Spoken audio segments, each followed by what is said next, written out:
It's an orange juice. What's up everyone, this is Yarn from Orange Juice. The balance changes go live August 24th. The Royal Giant's attack speed is getting nerfed by 0.2 seconds. This makes him slightly easier to deal with when your tower is down. Most importantly, his overall damage per second is going to decrease by 12%. The Tombstone will now spawn skeletons slightly faster. It spawned 14 skeletons, now it'll spawn 16.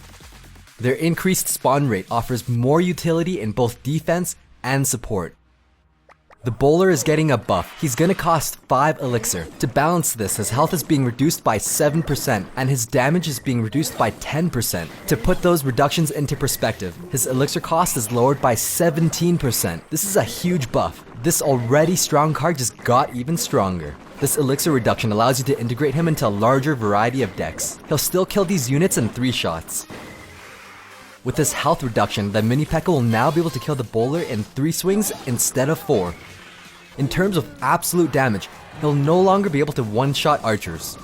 The Dark Prince was already buffed last balance.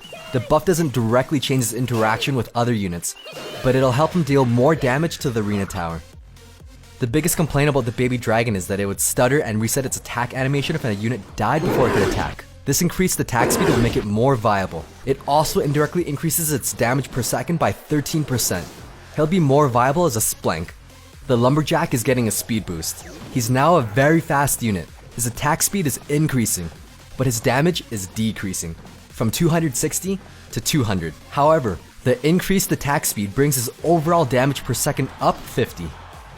With his lower damage per swing, he no longer kills the princess in 1 hit. Barbarians, witches, and enemy Lumberjack will now take 4 swings to kill instead of 3.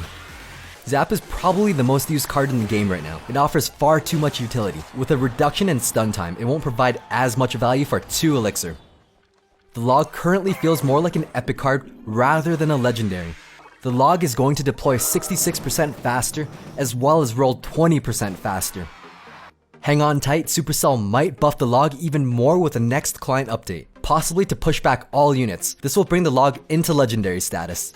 The Ice Wizard is one of the most overused legendaries in the game. He provides insane value for 3 elixir as the ultimate defensive card. This reduction in health won't change much. The primary difference is that he'll now die to 1 P.E.K.K.A swing, and 3 hits from a wizard. The Princess is the most popular legendary. Despite the introduction of the Log as a hard counter, she still remains as one of the most used legendaries. Her splash radius is being reduced from 2.5 tiles down to 2 tiles. The changes can be illustrated with a fireball and a rocket.